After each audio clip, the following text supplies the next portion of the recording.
দর্শক বিন্দু অলরেডি এই যে গাছের যে মালিক ওনার নাতি চলে আসছে। গাছের যে মালিক হচ্ছে ওনার নাতি চলে আসছে। আমরা কল দিয়ে ডেকে আনছিলাম, উনি ঘুমাচ্ছিলেন। উনি খুব চুলো আসতে আসতে এদিকে কাঁঠাল খাওয়া প্রায় অর্ধেক শেষ হয়ে গেছে। আমাদের কিচ্ছু করার নেই, আমরা যেহেতু আগেই ফোন দিয়েছিলাম। এই যে দেখতে পাচ্ছেন কাঁঠালে কিন্তু প্রায় অর্ধেক শেষ। ঠিক আছে, এটা কিন্তু মালিকের দোষে হয়েছে দর্শক বিন্দু। মালিক আসতে দেরি করছে বিধায় এই কাঁঠাল অর্ধেক খেয়ে ফেলেছে। আমি কিন্তু একটাও খাইনি এখন পর্যন্ত। দেখা যাক নামাইতে নামাইতে কত খাই থাকে। এখন এই কাঁঠালে দড়ি বাঁধবো, দড়ি বাঁধার পরে কাঁঠালটিকে সুন্দর করে নিচে নামাবো। দেখতে পাচ্ছেন একটা দড়ি উপরে উঠাই দিছে, এক প্রান্তে দড়ি বেঁধে আর এক প্রান্ত ধরে রাখছে পাশে।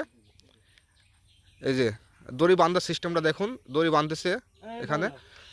দড়ি বেঁধে কাঁঠালটিকে আমরা নামাবো। যেহেতু বছরের প্রায় প্রথমে বলা চলে, এই গাছের কাঁঠাল এখনো পারেনি। এই গাছের কাঁঠাল আজকে প্রথম। দেখা যাক সুন্দর করে নামাতে পারি কিনা। পরিচয়ও নেওয়া যাবে, ঠিক আছে। একদম ভালো করে বাঁধেক, একদম শক্ত করে, যাতে ছুটি করে না যায়। এই যে দর্শক বিন্দু, এতক্ষণ দেখছেন কাঁঠাল খাওয়া, এখন দেখবেন কাঁঠালটা কীভাবে আমরা নামাবো গাছ থেকে। দড়ির এক প্রান্ত দিয়ে কাঁঠালটিকে সুন্দর করে বেঁধে নিচ্ছে, ঠিক আছে। এরপরে আর এক প্রান্তটি হাতে ধরে রাখবে যেভাবে হোক, তারপরে আস্তে আস্তে কাঁঠালটিকে নিচে নামানো হবে। তারপরে আমরাও টেস্ট করব, দেখি কেমন লাগে। আমি গত বছরও খেয়েছি এই গাছের কাঁঠাল, খুব টেস্টি এই গাছের কাঁঠাল। এই বাগান যতগুলো গাছ আছে সবচাইতে বেশি মিষ্টি এই গাছের কাঁঠাল। এই দর্শক বিন্দু এখন হাসি উঠাই দেওয়া হচ্ছে, যে হাসি দিক কেটে দেওয়া হবে। হাসি উপরে উঠতেছে, হ্যাঁ হাতে পেয়ে গেছে। আস্তে আস্তে এখন কেটে আস্তে আস্তে নামাই দিবে।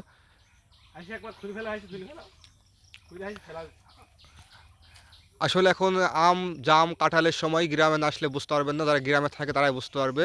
আম পাকার পাশাপাশি কাঁঠালও পেকে গেছে, অনেক গাছে জামও পেকে গেছে। এ হচ্ছে গ্রামের ঐতিহ্য। ওহ নো দর্শক বিন্দু, আসলে দড়িটা ভালো করে বাঁধা হয়নি দর্শক বিন্দু, যে কারণে কাঁঠালটি ছুঁড়ে পড়ে গেছে। দেখেন কাঁঠালটি ছুঁড়ে পড়ে গেছে এবং ফেটে গেছে। এই যে এই সাইডে ফেটে গেছে, কিন্তু পুরাটা ফাটেনি। যাই হোক, মাটি ভরেনি। এই যে এতটুকু খাইছে আর কি, এতটুকু খাইছে। তার মধ্যে গাছের মালিকের নাতি চলে আসছে এবং এখন গাছ থেকে দড়ি দিয়ে নামানোর চেষ্টা করার পরেও চেষ্টাটা ব্যর্থ হলো। কাঁঠালটা পড়ে গেছে আর কি মাটিতে। দেখেন দড়ি কিন্তু নাই, কাঁঠালের সাথে দড়ি নাই, দড়ি কিন্তু উপরে থেকে গেছে। কাঁঠালটা কিন্তু মাটিতে পড়ে গেছে। এই কাঁঠালটা এখন সুন্দর করে এবার নিয়ে আসো অভিনাশ, কাঁঠালটা বাসা নিয়ে আসো, এ পরিষ্কার জায়গাতে রাখো, ঠিক আছে। এই যে সেই কাঁঠাল, বছরের প্রথম কাঁঠাল। এই যে এই যে ডালিপুরে উঠো, ডালিপুরে উঠো, ডালিপুরে উঠো। এই যে হ্যাঁ, ডালিপুরে ওঠা। কাঁঠালটা এখন টেস্ট করে দেখতে হবে, কারণ অনেকক্ষণ থেকে ঘাম পাচ্ছি কিন্তু কাঁঠাল খেতে পাচ্ছি না। অল্প করে ফাটাই, অল্প করে ফাটাই, এই যে অল্প করে ফাটাই। এই যে দর্শক বিন্দু কাঁঠালে একদম ফ্রেশ পাকা কাঁঠাল। দর্শক বিন্দু দেখেন, সারের অভাব নেই। এই যে সারের সাইজ দেখেন, সারের সাইজ এরকম সাইজ। প্রথম খাবো, বিসমিল্লাহ।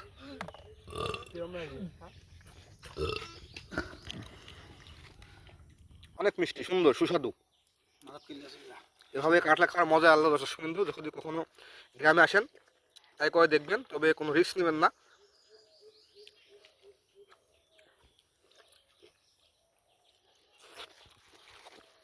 আজকে এ পর্যন্ত দর্শক বিন্দু, এখন কাঁঠাল খাতে ব্যস্ত। Bye bye, tata.